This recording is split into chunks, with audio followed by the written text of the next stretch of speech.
트럼프 대통령이 7일 에어포스 원에서 기자들 앞에서 얘기했습니다.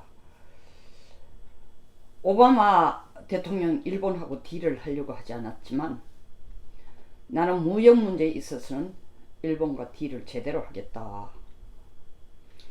내가 어떻게 말하느냐에 따라서 일본이 미국에게 얼마나 지불해야 되는지가 결정될 거다. 이 멘트에 대해서 이번 달 말 미일 정상회담을 눈앞에 두고 기선을 제압하기 위해서 트럼프가 던진 얘기다. 위협적으로 해보는 얘기다.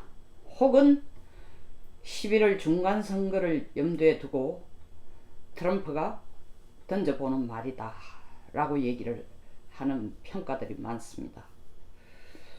저는 이게 그냥 블러핑이 아니라고 생각합니다. 실제로 일본에 대해서도 관세를 매길 것이 거의 확실합니다. 이유는 몇 가지 있습니다. 먼저 작년 미국이 신문 자료에 의하면 작년 한 해 동안 미국이 대외 무역을 통해서 적자를 본 것이 우리 돈으로 약 900조가 됩니다. 엄청나죠. 우리 GDP에 제가 볼 때는 거의 3분의 2 수준에, 3분의 2는 안 되지만 한 60% 수준이 됩니다. 이 900조 중에서 실질적으로 중국이 제일 큰 부분을 차지하고 있습니다. 3,752억 달러, 약 한 400조 정도 이익을 취했습니다. 그리고 유럽이 1,514억 달러, 멕시코가 711억 달러, 네 번째가 일본이 688억 달러입니다. 약 70조 정도 되겠죠. 71, 2조 정도 되겠습니다. 그런데 중국은 지금 미국이 공식적으로 공개적으로 무역전쟁을 이미 선언을 했고 이미 2달 동안 무역전쟁이 계속되고 있습니다. 추가적으로 2천억 달러 그리고 나머지 2,670억 달러에 대해서도 너들이 거의 공짜나 다름없이 너들 물건 팔아먹은 거에 대해서 관세를 매기겠다. 총 미국에 수출한 중국의 총 무역 5,050억 달러에 대해서 다 매기겠다는 얘기입니다. 그리고 유럽과 멕시코에 대해서는 대충 관세 협상이 마무리됐습니다. 실제로 남아있는 게 일본밖에 없습니다. 가장 큰 이익을 본 4대 이 무역 국가로서는 70 한 2, 3억 달 72, 3조에 대해서 이익을 본 일본에 대해서 관세를 올리겠다라는 얘기인데, 일본 전체의 경제를 보면 큰 돈은 아니지만 미국이 지금 이 시점에 둘도 없는 동맹국에게 이렇게 칼을 가는 이유는 뭐냐?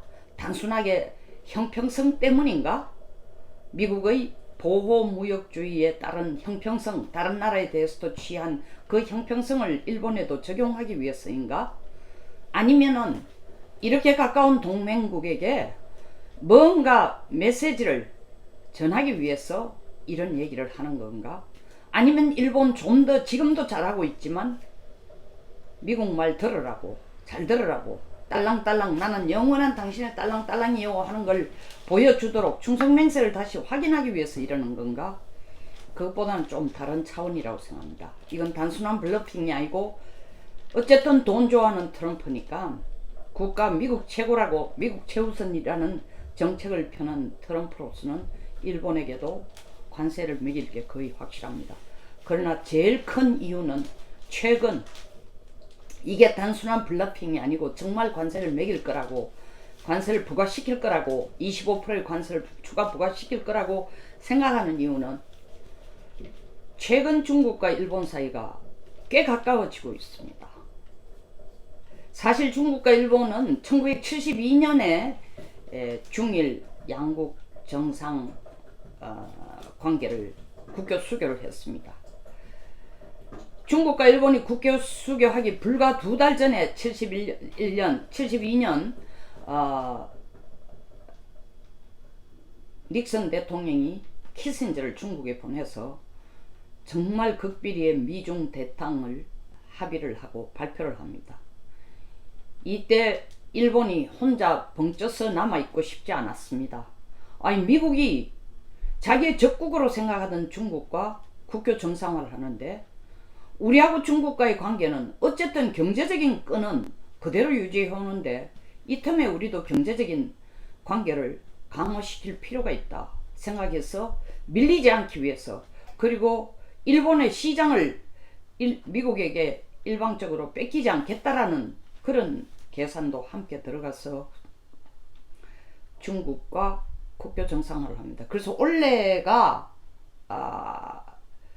올해로서 우호주약 중일 우호주약은 40주년이 되고 그리고 실질적으로 중일 이 수교 관계를 맺은 것은 국교 정상화 관계를 맺은 것은 38년째가 됩니다. 근데 이 관계가 상당히 잘 되어 오다가 2012년 8월에 일본이 센카쿠 열도 문제를 두고 중국에게 이건 내 땅이야. 중국이 함부로 나서지 마. 자꾸 엉뚱한 짓 하지 마. 라고 얘기했을 때 필리핀, 베트남이 전부 일본 측에 일본을 위해서가 아니라 자기들도 한 몫을 한다라는 소리를 일본에 한 몫이라는 건 센카쿠 열도에 대해서 영유권을 자기들도 함께 주장할 수 있다라는 목소리로 일본 땅이라는 데 손을 들어줍니다. 그리고 난 뒤에 중일 관계가 급격하게 냉각되어서 지금 한 6년째 아주 냉각된 상태로 끌어오다가 작년부터 사실 이 관계가 서서히 다시 열리기 시작합니다. 전략적인 차원보다는 경제적인 이유가 더 큽니다. 중국이 최근 미중 경제전쟁 때문에 피를 흘리고 있습니다. 어딘가가 파트너를 찾아야 됩니다. 미국에 대응하기 위해서 가장 빨리 서둘러 눈을 돌린 게 태평양 16개 도서국가였습니다. 돈 얼마 되도 않은 한 1조 몇천억을 보태주면서 16개 국가를 전부 자기 품 안에 안으려고 작정을 한 겁니다. 그러자 미국이 발빠르게 중국의 진입을 차단하면서 웃기지만 이 지역에 대해서는 서태평양 안에 있는 도서국가들이니까 우리가 다 테이크케어 할게 관리할 테니까 중국 여기 들어와서 거점 만들어가 필리핀에 이르는 거점, 하와이에 이르는 거점, 호주에 이르는 거점, 뉴질랜드에 이르는 거점 만들어 너희들의 1대1로를 하려고 하는 하나의 거점으로 활용할 생각은 아예 접어 하고 미국이 바로 중국의 목을 당당 쳤습니다. 그러자 중국은 또 뒤이어 물론 이게 따라서 하는 행동이 아니지만 계획이 다 되어 있던 시차적으로 9월 3일 4일 베이징에서 열린 중국 아프리카 5 협력회담에서 54개국 아프리카 국가 중에서 스와질랜드 국가만 제외하고 대만과 국교 관계를 가지고 있는 그 국가만 제외하고 53개국이 참여해서 얼빠진 아프리카 대통령, 왜 얼빠졌다 하면 부패에 치들고 있는 아프리카 국가들이 중국이 돈 대준다 하니까 자기들의 정권을 혹은 자기의 권력을 유지할 수 있는 좋은 기회라고 생각하고 중국을 극찬을 하면서 그 돈을 받아가려고 하고 있습니다. 중국이 거의 덩달아 600억 달러에 67조 원의 ODA를 주겠다 하는데 그 ODA는 공짜 돈 아닙니다. 빚입니다. 그러니까 나중에 나라가 망하든 말든 간에 일단 자기 정권을 유지할 수 있는 명분은 되니까 아프리카 국가들이 적극적으로 그 돈을 받아갑니다. 이렇게 아프리카와 중국과의 관계를 강화시킨 데는 나름대로의 큰 성과를 단기적으로 단시간 짧은 시각으로 보면 성공한 것입니다. 9월 초에 이루어놓은 건데. 근데 일본은 왜? 일본이 최근에 중국이 하는 1대1로에 관심을 갖고 있습니다. 한국은 직접 참여는 하고 있지 않습니다. 근데 일본은 관심을 갖는다는 얘기를 표현도 하고 지금 타일랜드 철도 놓는 데 대해서 중국이 투자를 하라는데 적극 끼어들 생각을 하고 있습니다. 왜일까요? 일본 나름대로 계산이 있습니다. 중국이 이뻐서가 아닙니다. 일본이 어떤 나라입니까? 1945년 2차 세계대전 치기 전까지 동남아를 전부 자기 땅으로 생각하고 마음대로 휘두르던 일본, 그 야욕이 지금 깔아앉은 게 아닙니다. 더구나 무기 수출 금지 3원칙 다 깼습니다.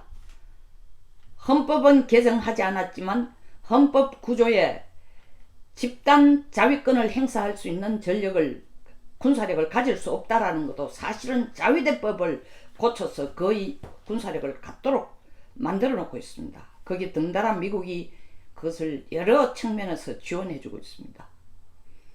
중국이 도대체 1대1로를 통해서 어떤 짓을 하는지 보고 싶기도 하고, 중국이 발자취를 들여놓은 것에 일본도 자기의 거점을 만들고 싶습니다. 그래서 끼어든다고 하는 겁니다. 뿐만 아니라 2013년에 2002년에 시작돼서 2013년에 끝나버린 이 생가구 열도 문제 이후에 중일이 아주 급격하게 중일 관계가 냉각돼 가면서 끝나버린 통화 스와프를 지금 적극적으로 재개하자고 나옵니다. 우리도 한일 간의 통화 스와프가 2015년에 끝났습니다. 우리는 일본과 중국보다 더 오래 가고 있다가 끝났지만 일본은 지금 재개해주지 않고 있습니다. 쉽지가 않습니다. 왜냐하면 일본 지진 태풍에 대해서 문 대통령이 댓글로 일본을 위로한다고 얘기했지만 아베가 아무런 답이 없습니다. 이런 징조로 보면 한일 간의 통화 스와프 재개하는 거 쉽지가 않습니다. 그에 반해서 일중 간의 통화 스와프 다시 재개하겠다는 논의가 아주 급격하게 물살을 탈 것 같습니다. 이루어질 것 같습니다. 그리고 또 다른 중일 공동선언을 하겠다는 겁니다.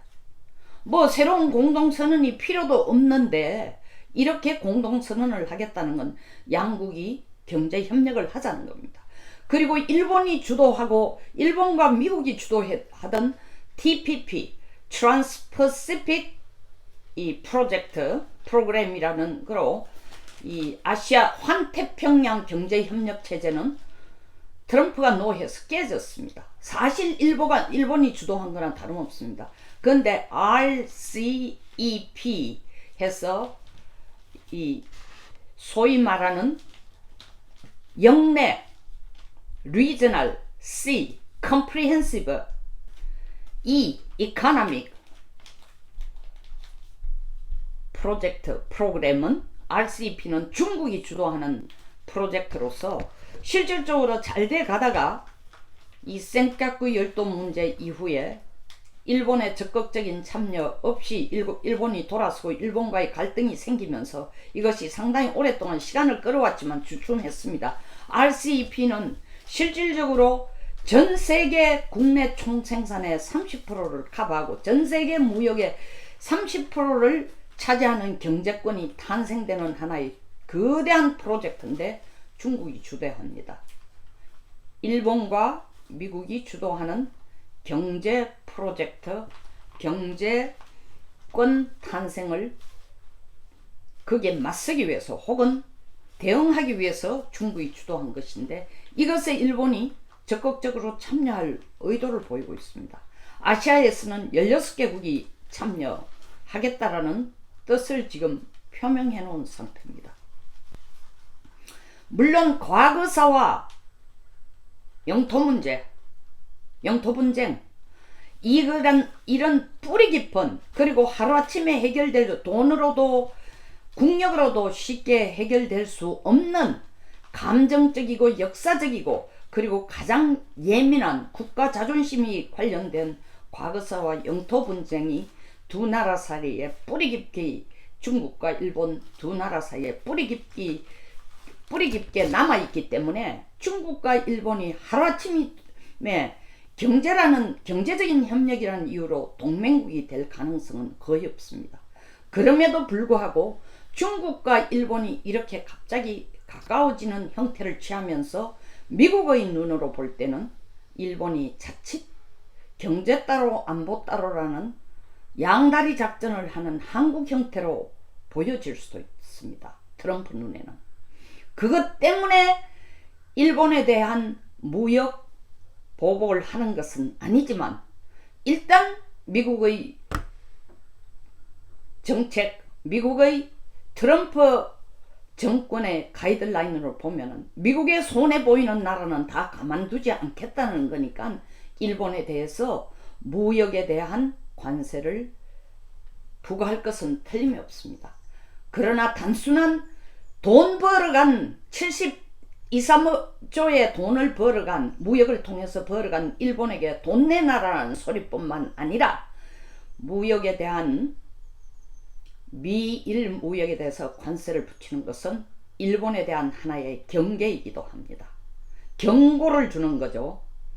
네가 한국처럼 겉으로 보기에는 안보는 미국과 같이 하면서 경제는 중국과 하겠다라는 경제 안보 분리의 정책을 쓰면서 실질적으로는 중국과 손을 잡고 미국을 경계하는 듯한, 같이 경계하는 듯한, 둘이 힘을 합쳐서 미국 경계 정책을 함부로 펴다가는 일본 너는 단칼에 가는 거야.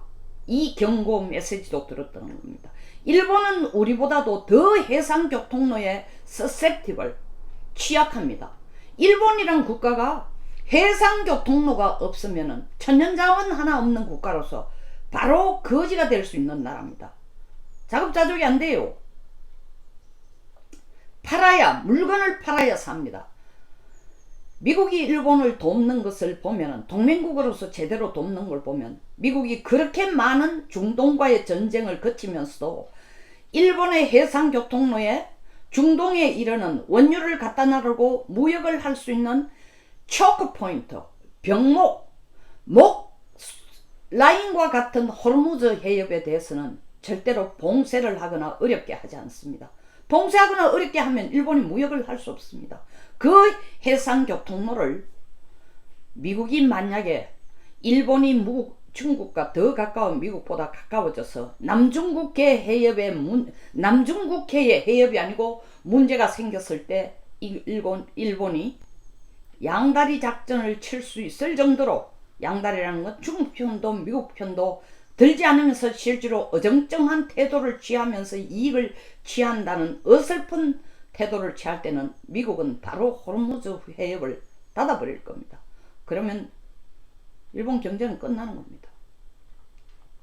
그러니까 무역에 대한 관세를 붙이는 것은 일본에 대해서 EU도 했고 멕시코도 관세 내는 거로 조절했으니까, 추가 부과하는 거로 조절했으니까 중국에게도 우리가 뽐때를 보이듯이 일본도 말 잘 들어라, 돈 내놔라는 것도 있지만 그 이상의 미일 동맹 관계에 있어서 함부로 허튼 수작을 하면서 한국처럼 양다리 작전, 까재미 눈으로 양다리 작전 하면서 안 보는 미국과 경제는 중국과 하면서 언젠가는 한국도 조만간에 혼쭐이 날 것을 일본도 보게 될지 모르니까 무역에 대해서는 우리가 관세를 붙이지만 제대로 미국과 파트너가 돼서 경제협력도 하고 안보협력도 하려고 하면은 중국과 가까워지는 관계를, 속도를 적당하게 조절하라는 경고가 될 것입니다. 여기서 마치겠습니다. 공감하시면 좋아요와 구독 버튼, 그리고 많은 공유를 부탁드리겠습니다. 감사합니다.